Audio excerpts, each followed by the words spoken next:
Hi guys, Grace here. Welcome to vlog number 4. So I'm very excited to be sharing this with you today. This is the second art haul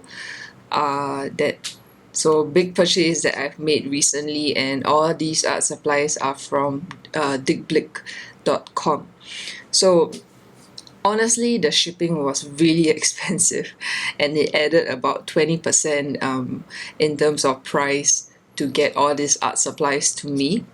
And I decided to still go ahead with the purchase because all these are brands and stuff that I wasn't able to get at Jackson's or local.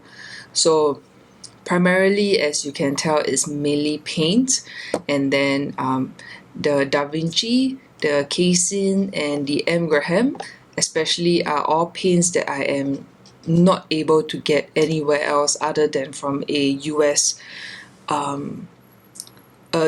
based company. So I saw this selection on Dick Blick as well as Jerry Arturama, but I didn't know about Jerry's until after I bought this. So I got all of this from Dick Blick. So what I'll be doing today will be doing the swatching on screen. So it will be a pretty long video, and maybe you'll like this style better than me doing the swatching off camera like the previous vlog with the Jacksons. So let me just clear all this to one side and we'll get started with the swatching really soon.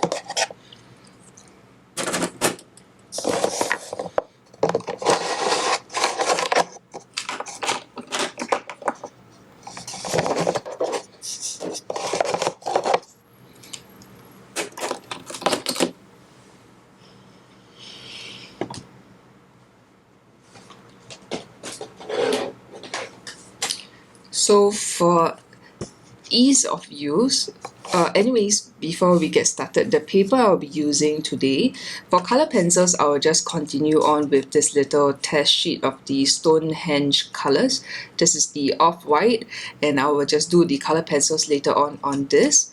And then the black paper that I used in the previous video as well, the Stonehenge Aqua cold press in black. And then I only have one white supply from Dick Blick, which is the Uni Posca, so I didn't want to waste any more paper. I'll just continue on this as well. But for the watercolor paper today, I'll be using the Arches cold press in the 185 GSM. So I have a little bit more space. This is a A4 size paper. So we'll start with the watercolors. The watercolors I've gotten from Da Vinci are 6 different colors, and what I did, and I've already added them to my palette, is to fill them into pens. So this is how I like to use my watercolors. So it's just more convenient for me and easy to use. So I'll just use them from the pen for a more appropriate, how should I put it, for since this is how I usually use my watercolors anyways, so I thought this makes more sense than using them from tube, which I honestly do not do normally. So let me put them all to the side. Okay, so let's get started. The first color I will be using is the Perylene Maroon from Da Vinci. So maybe it's better to zoom in a little bit more. Okay, and then let's try picking up some color. So I got this package 2 days ago. So all these have been drying in the pen for 2 days, and then so far they are drying quite well. They do not run anywhere, which I've seen can happen with some of the more with some watercolors that use a more liquid binder such as honey. So these paints sit quite nicely in the pen without running much after just 2 days of drying. So that's a good sign. It'll be easy to travel with this if required.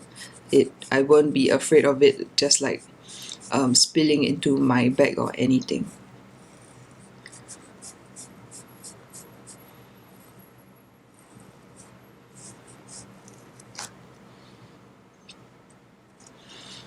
So this is Perylene Maroon. This is PR 179. Yeah. So these days, whenever I buy watercolors, I tend to get colors that I don't already have. Whenever I used to try a new brand, I tend to just go for the I try to make a full palette, so I always go with like the split primaries and one warm, one cool of each of the colors. But as time went by, I started having a lot of duplicates, and I don't really see much of a performance difference in terms of like so-called the basic colors. And since I already have so many of them, or I decided to just buy colors that I do not already have in my collection whenever I'm trying a new brand instead. So that's why the color selection may be a bit interesting in a sense that it's very varied and neither here nor there. So the next color is Napthol Red, and this is Napthol Red Mid-Tone. So Napthol Red Mid-Tone is a little bit it doesn't dry, it's not as dry as the Perylene Maroon. So when I apply my brush to the pen, I can feel the surface moving a little. So maybe there are some colors that just don't dry as well as others.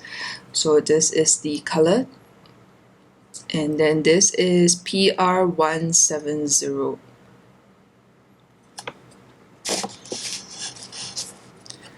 So the next color is Indanthrene Blue.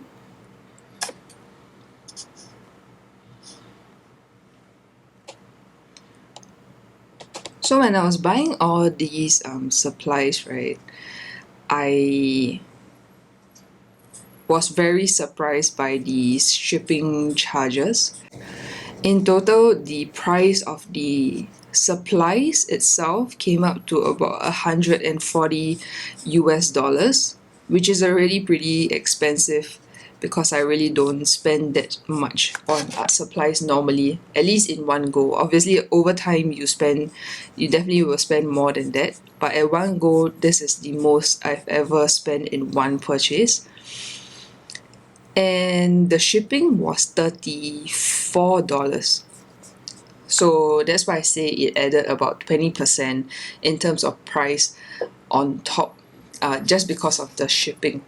So this is PB60, the usual this is something that I find very interesting. It is named Indanthrene Blue, but here the pigment PB60, they name it as Indanthrone Blue. So I do not know which is the correct pronunciation or which is the correct spelling in that sense. So going back to the topic, I was a bit taken aback when they gave me the shipping quote. But at the same time, since these were paints that I couldn't get anywhere else, so I decided to just go ahead with the order. And it is my first time ordering from Dick Blick as well, so I didn't know what to expect. And when I got the shipping, I was a bit, oh my goodness, this is expensive. And I already chosen the cheaper option, which is USPS. If I were to go with FedEx, I think it was over $70 for shipping alone. So I went with USPS. It came to me fine, which is a good thing. So it took about 2 weeks, I think, for the website to say that it has been shipped out to me receiving it. When it came in this huge box, and I was a bit confused because just now when I laid everything on the table, right, you can tell I didn't really order that much in terms of weight. it was mainly Paynes that came in 15 ml tubes. I didn't order anything that was so-called heavy or large, like paper or sketchbooks and stuff like that. So I was wondering if I made a order that I didn't realize. That was why my shipping was so expensive. And when I opened the box, I'll just put a picture of the box on screen right now. I took a picture when I when I took out everything and when the shipment arrived. And this is how much paper and how large the box was in comparison to the stuff I actually ordered. So I was like, oh, okay, is this for protection purposes? Or why is it shipped in such a large box? And the worst thing is that the way it was packed in a way that since the box was so big, they put all the art supplies on the bottom without any padding, just directly on the bottom of the box, and then on top they stack a few layers of like the crumpled paper. So that also didn't really make sense to me, because if you were going to use this much paper already, why not like leave the art supplies in the middle somewhere so it's padded both on the bottom and on the top. So I was a bit okay, and I took out everything, and no, I didn't order any surprise like papers that I thought maybe that's why they gave me such a big box, right? So I decided to weigh what I got versus the packaging. So again, I'll put on screen what the box says. It says 2.44 pounds in weight. And when I weighed all my art supplies on a weighing scale, this is what happened. So the weight of all the art supplies that I've ordered came out to less than half the entire package. So this means that the packaging itself is actually heavier than what I ordered, which is something I really cannot understand. Why? Like, unless, for example, say you're ordering something really fragile or really big that you really need to protect very, very well, then maybe it may make sense to use so much packaging. But all I ordered were tubes of paint. They weren't even packed very well, and I got it in a package that weighed more than whatever I ordered. So that is my main complaint about ordering from Dick Blick as far as my one and only experience goes. So I hope they can do something about it, because I've seen other YouTubers unbox Dick Blick packages as well, and they all seem to come in really, really big boxes for 1 or 2 items.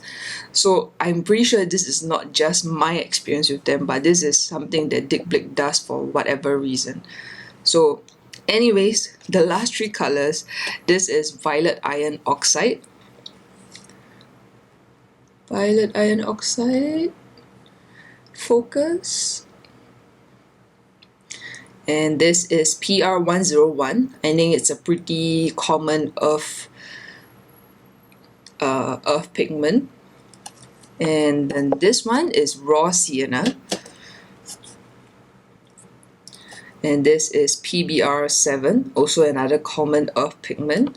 And the last is Raw Umber, also PBR7. So these are the 6 colors that I've got. It may be a bit surprising to know that I do not own Raw Umber or Raw Sienna. I do have one Raw Umber from Holbein, which actually looks more like a Raw Sienna. So I decided just to get like so-called a more normal Raw Umber and Raw Sienna. And since Da Vinci or Da Vinci is known to have good earth colors, that's why I decided to get so-called more earthy colors from them than other colors. So far the application and everything feels really, really nice. I'm very happy with how these watercolors feel just from these swatches alone. So moving on,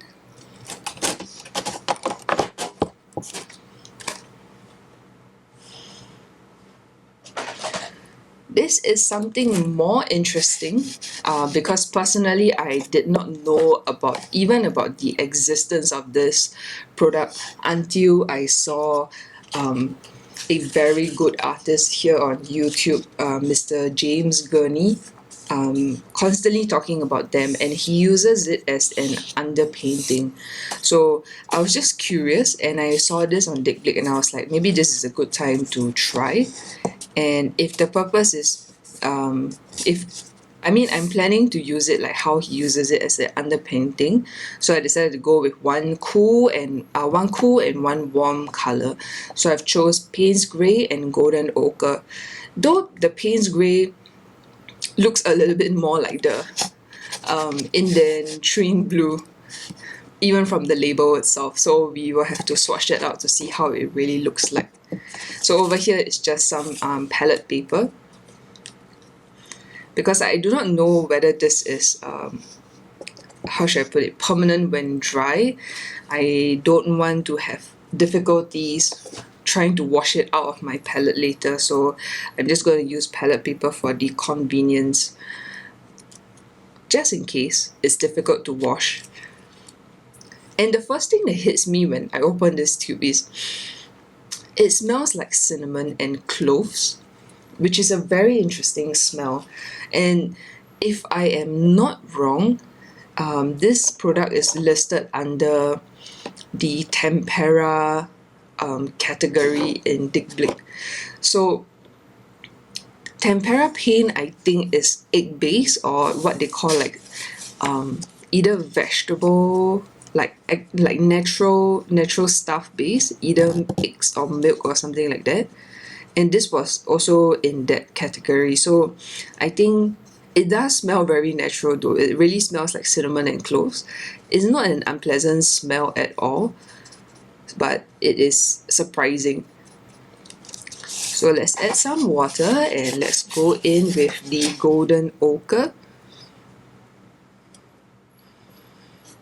So this is my first time using this product, so I am honestly not very sure how or what is the best way to use it.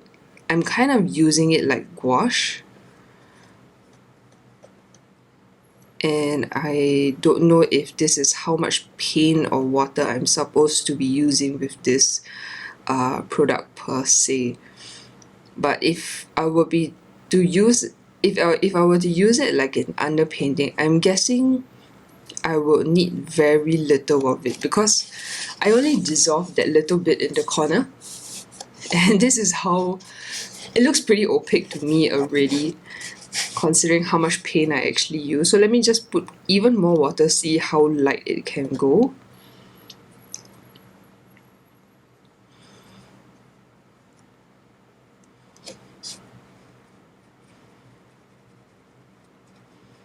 Yeah, so when it's wet, it feels like I can kind of rework the edges like gouache or watercolor. And I guess that's a good thing. I'm just not sure whether this dries permanent like acrylic gouache or acrylics, or it will, like, I'm able to lift it once it has dried. So I don't think it can really be lifted well once it's dry, because you can see where I ended just now, and I put down with more water. But I used so little paint though, so I'm quite surprised. But I guess maybe this is also why he uses it for underpainting purposes, because it's quite affordable compared to, like, say, acrylic gouache. So maybe this is why he just uses it as a rough underpainting like he does in his videos. And it's also pretty easy to use, I would say. It just feels kind of like gouache or poster colors kind of feeling. And then I'll do the same with the Payne's Grey, but even on the palette, doesn't it look more like Indanthrene Blue than Payne's Grey? Yeah, it looks just blue to me, to be honest. Oops.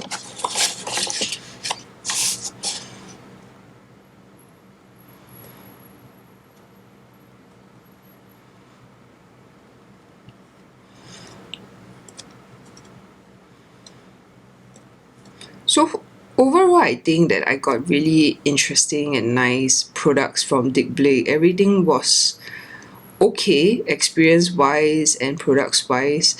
All these are things that I cannot get anywhere else. So if I really fall in love with these products and I want to order more, I think I don't really have a choice but to order them from either Dick Blick or Jerry Artarama. But maybe I will use my own mailing services, like a proxy service or something, because 30 something dollars, 30 over dollars for this kind of shipping, I think it's really a bit much. It is a bit too expensive for me. So yeah, that is my overall view about ordering from Dick Blick at the moment.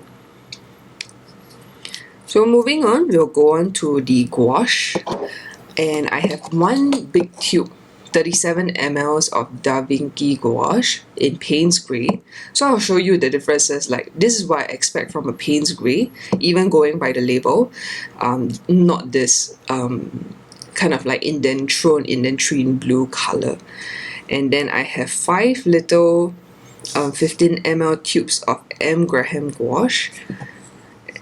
This is also inspired by Mr. James Gurney. I realized he almost exclusively only uses M.Graham Gouache when he does his videos. So just very curious to see what so-called artist quality grade gouache is, because I've only used the Himi Mia Jelly Gouache cups, as well as the Schmink Academy Gouache. I wanted to get into the Schmink's Horadam Gouache, but I thought they will be about the same price, so I decided to try M.Graham instead, since it seems to have more reviews and better reviews than the Horadam. But they are kind of equally expensive. So yeah, and I only got 5 tubes, because any more it will just be too much for me to pay at the moment.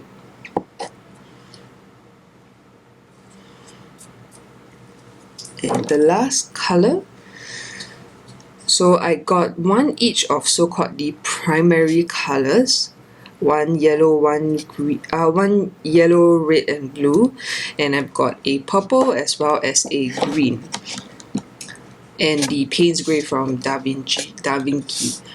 So let's start with the Paynes Grey, just so I can put the Casein's Paynes Grey and the Da Vinci's Paynes Grey side by side.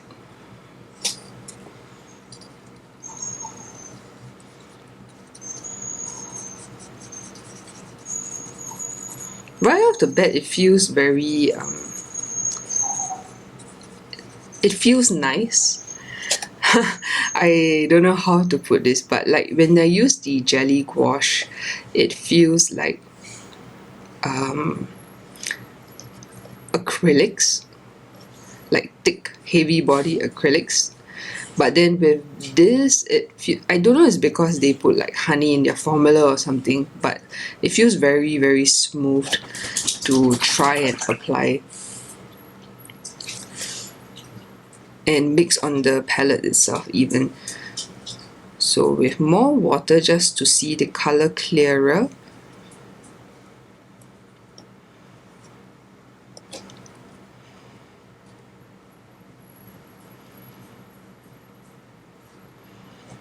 So this is the Da Vinci's Paynes Grey Gouache, which is what I expect of a Paynes Grey, that it will look more grey than blue. So I'm a bit surprised that this Paynes Grey looks just like blue to me. The next will be Cerulean Blue. So I hesitated a lot between Cerulean Blue for the M.Graham Gouache and Cobalt Blue. So I know Cobalt Blue is kind of the more primary blue, but at the same time I was just curious to see what the Cerulean Blue would look like. Generally, Cerulean Blue is one of my favorite colors, so I decided to go with this instead of Cobalt Blue. But maybe I will end up limiting myself a little bit more, because Cerulean Blue is a bit more, is a cooler blue, if I'm not wrong. Like it leans towards green more than red compared to Cobalt, which is more or less a mid blue. So again, the application is very smooth. You barely see any of the brush strokes, and the opacity is quite good as well. I can kind of see why this gouache is so popular now and why it has such good reviews. This experience is nothing like using my Mia gouache. Sometimes to get this kind of opacity, I have to use so much paint that I feel like I'm just painting straight out of the little cups that they come in. So I'm currently pretty impressed by the performance, and am glad that I'm trying this gouache from M.Graham right now. It's just a very big pity that I don't have anywhere locally that sells this. If not, I would buy more for sure. So this next color is Dioxazine Purple. Some companies call it Dioxazine Purple and some companies call it Dioxazine Violet. But if I'm not wrong, it's the same pigment. Yeah, it's PV23. So I guess it's just up to the company what name they want to call it. And for M.Graham, they call it Dioxazine Purple. The next color will be Hooker's Green. This is something that I honestly do not have any Hooker's Green in any other form. Like, I do not use Hooker's Greens in my watercolor palettes.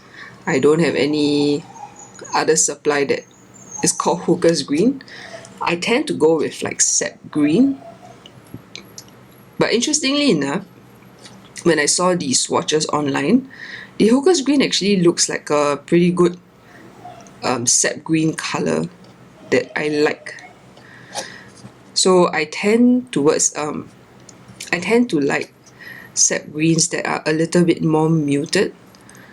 So one of my favorite sap greens is Daniel Smith's sap green. I don't really like the sap greens that are on the brighter side that some companies do, but that's just personal preference. So when I saw the swatches online, I thought the Hooker's Green would work better for me than the actual sap green from M.Graham.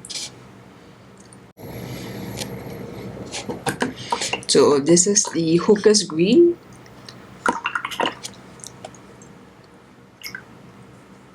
Me wash my brush out really well, because the next will be a yellow, Hansa yellow from M.Graham.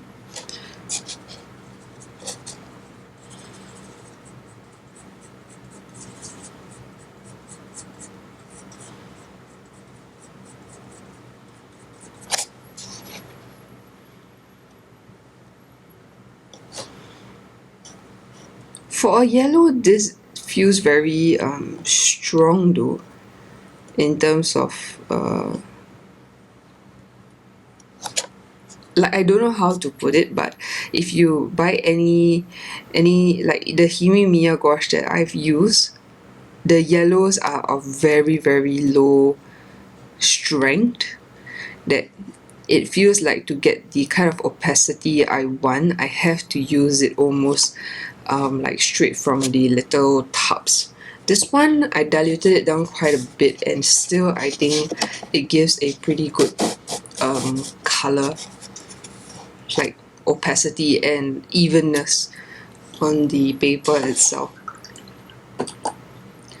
So finally, the last color is Pyrrol Red. So something I didn't, and I still don't really understand about the M.Graham gouache is that some of them have like in brackets under their names of the color. Some says primary and some says spectrum. So if you buy like the five color beginner set, right, you get the ones with the spectrum in the brackets. But then there is also the primary, and I actually got two. Like it says primary here, right? Here and here. And then if you get the five set, I think it's one black, one white, and a red, blue, and red. Then those say spectrum. So I don't know what those classifications mean. This one definitely I'm assuming that it just means like primary colors, right? But for those, I do not know what the spectrum means. And I wanted to get the 5 color set initially. I thought it would be interesting to choose my own color since I wanted the cerulean blue instead of the cobalt blue, which the set comes with. So these are the colors that I've gotten from M.Graham. 1, 2, 3, 4, 5.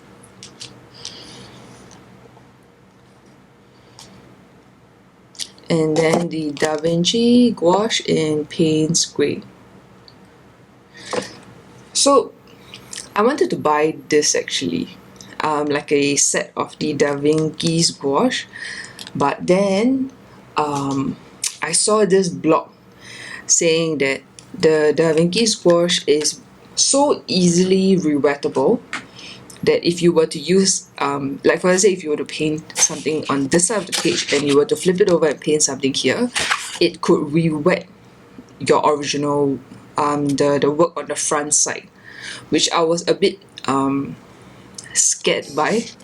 So I ended up just getting one tube to try, and I will try if, you know, painting on the other side of the page will actually affect the front in like by myself, and if it does, I will definitely let you know. But so far it looks very nice, and it's very even, and all the M.Graham gouaches also have very smooth application and looks very strong and opaque. So I'm happy with this purchase. So that is all with the paints. To be honest, for the amount that I paid, this is really not a lot of art supplies in that sense, but these paints were pretty pricey, so can't really help it that I had to pay that much for what I've got. So moving on to the miscellaneous art supplies, I've got 3 pencils and 2 crayon pencils kind of things, and 1 uni Posca in white marker. So this is the thinnest nib available, if I'm not wrong. It says the pin type 0.7 mm, and this is how small the nib is. So I will test this out on the black paper. So uni Posca 0.7 mm. So as what you expect from a Posca marker, is just in a thinner nib. Nothing so-called like special or interesting about it. It works well. There's no line skipping that is apparent from what I have, from what I see in this particular writing. So that's a good sign. I think this will be great for like highlights on top of paint or whatever else there is. And then this too, I just want to try it on black paper as well. So these are the Stabilo Woody 3-in-1 pencils. This I think started off as a kids art supply because it's like chunky, it's easier for kids to hold on to, right?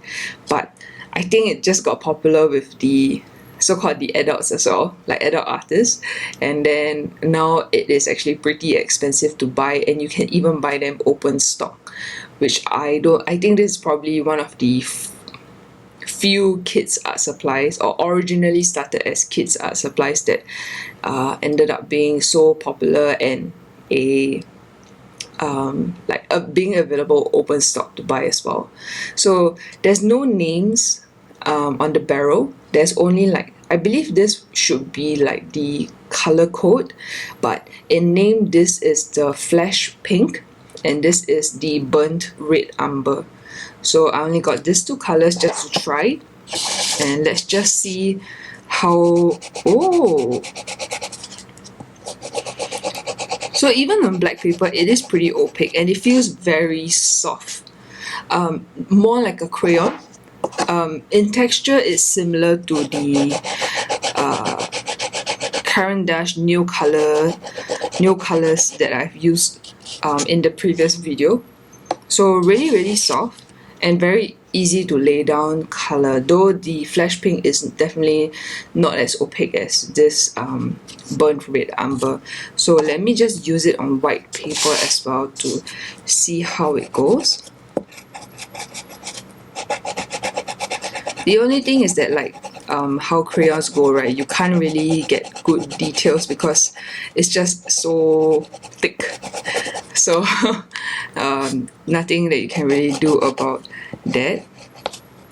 But it is really very opaque and very soft. So it lays down so quickly and pretty thickly actually.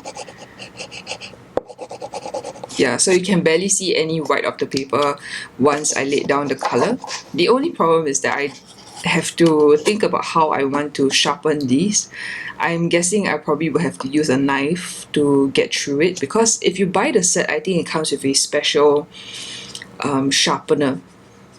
But I didn't, I just got two open stock, so I guess I will have to sharpen them with a knife, because there's no way these two pencils are going to fit into any of the sharpeners that I own at the moment. So let's just, and the best thing about this, why they called 3-in-1, I think it acts like a crayon, it acts like a somewhat of a color pencil, and it's also water soluble. So I think that is the 3-in-1 that means. So let's just try adding some water. This one, unlike the Caran d'Ache New Colour tools that I've tried in the previous video, it takes a little bit more working into to get it to dissolve. So like I have to do this like scrubbing motion a little bit more than the New Colour tools to really get it to dissolve completely. And it feels very thick though on the brush, like kind of like a bit like watered down gouache kind of consistency. So that is something you may want to note. And on the black paper, the moment I add water to the flesh pink, it loses almost all of its opacity. Let me just try on this also.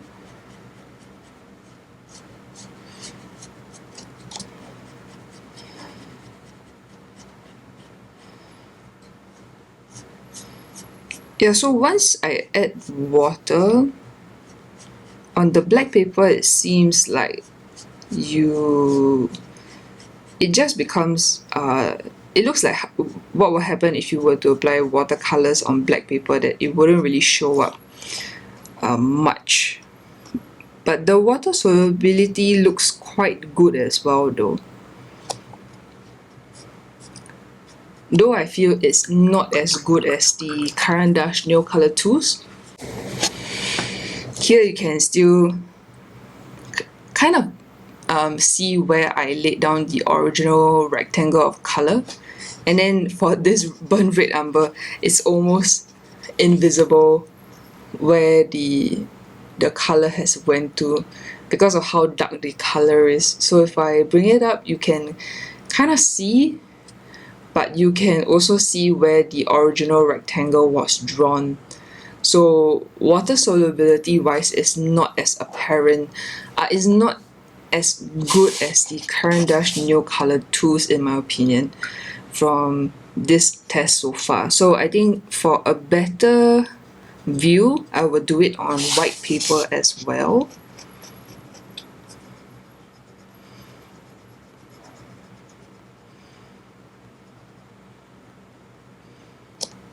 So let me just see if I can scoop up some. So can you see like how like gouache it is on the paintbrush? It's like a little bit on the thicker side, and it kind of sticks to the brush more than it sticks to the paper. And then let's drag it out a little bit just to see if I can tell where the original rectangle is. And yeah, this takes just a touch more so-called scrubbing and mixing to really get the pigment to dissolve in water more completely than the nail color tools would. It is fun to use though because it's so chunky. It really makes you feel like a kid again, though it feels like a pretty like the quality feels nothing like a kid's product. It feels quite professional, but the size and the shape of it is what makes it feel like more kid-like. So again, you can tell, you know, where I drew the original rectangle.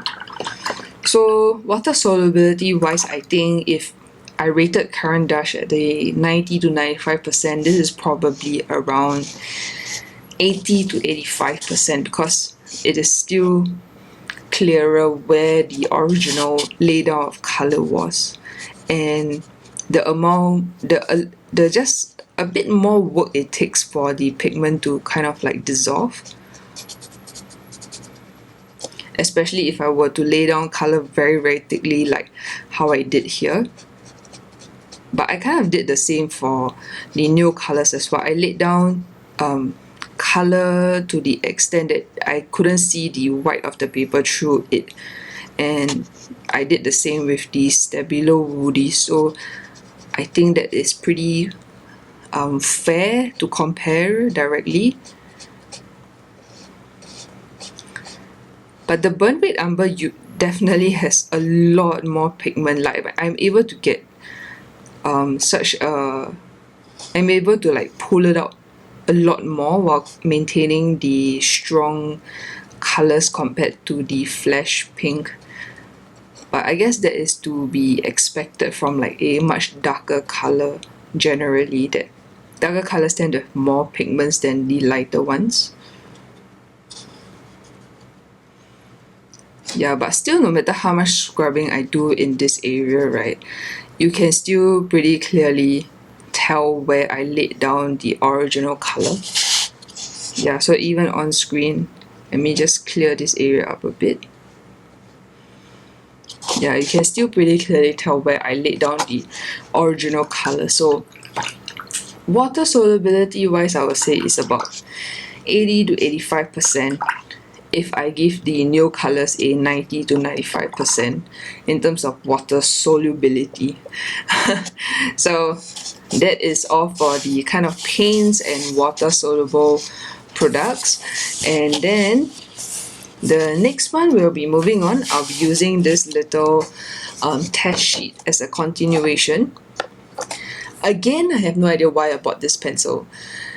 I was surprised at myself that I bought 3 for considering it's a pencil I've never used before from Jackson's. And when this parcel came, I realized I've ordered 1 more from Dick Blick, and this is so much more expensive than Jackson's because of the shipping. So I don't know why I ordered this. Let me just double check what color it is. So I have the invoice here.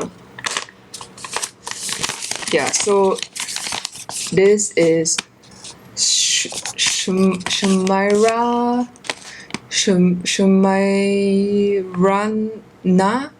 Blue.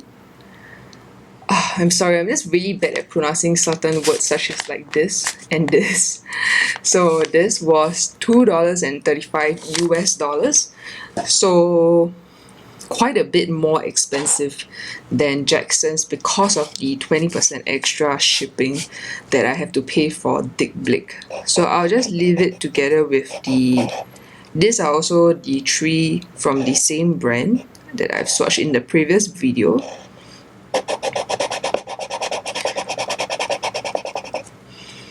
So very similar performance, there's nothing different.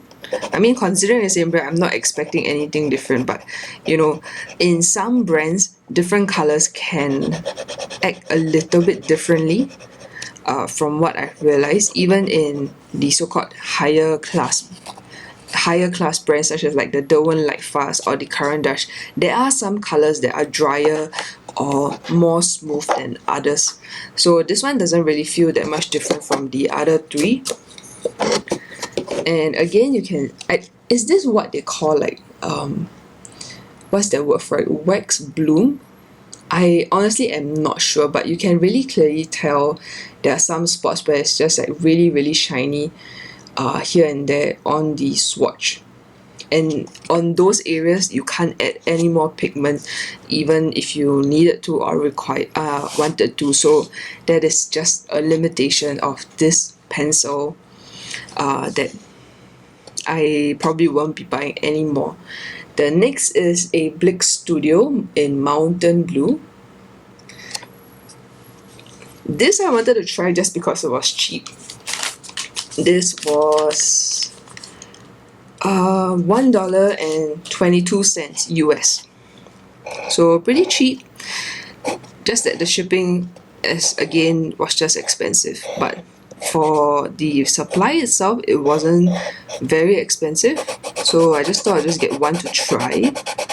Maybe this could be good for use in like say coloring books or stuff that you don't plan on selling or you're just practicing. Maybe this would be a good option. Right off the bat, they feel pretty dry. They cover the white quite well though. Yeah. Interestingly, I feel like I prefer this over this brand, even though this is about twice the price. So I'm quite impressed with the Blick Studio color pencil considering the price, and you can tell it doesn't have that weird shine in certain areas where it's just too waxy to be laid, like for more color to be laid down. It is pretty consistent, like overall, like what you expect when you burnish a pencil all the way. So let me just get this all the way to max. Yeah, and I think this pencil would be really good for like say somebody younger, like even as a kid who wants to get into color pencil. It doesn't break. I put so much pressure and there's no breakage at all.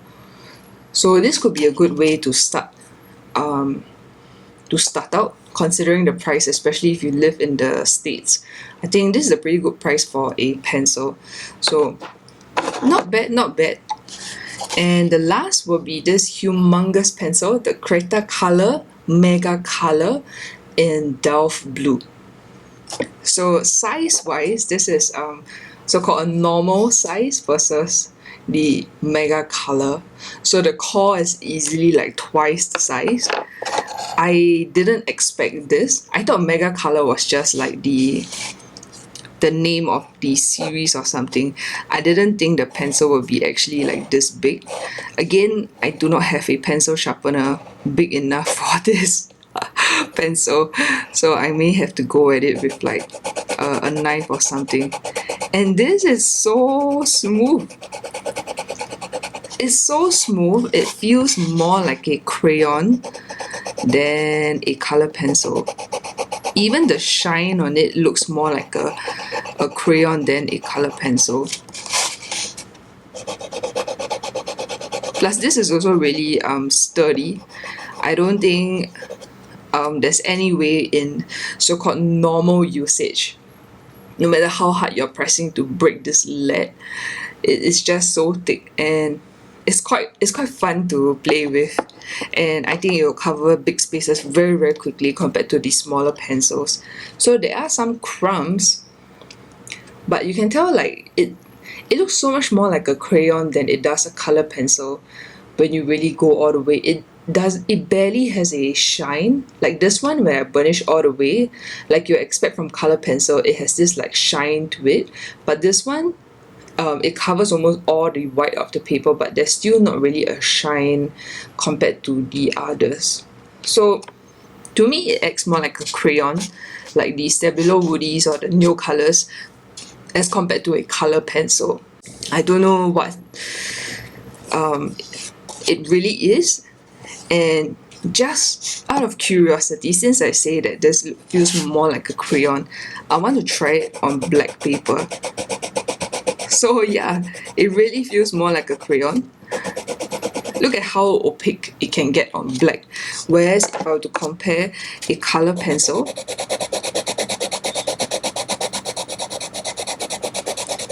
this color pencil can get pretty opaque as well, but you can still see the black of the paper, but this one really almost completely covers it, like the Stabilo Woodies or what you expect a crayon is able to do. This is the Neocolor one, by the way.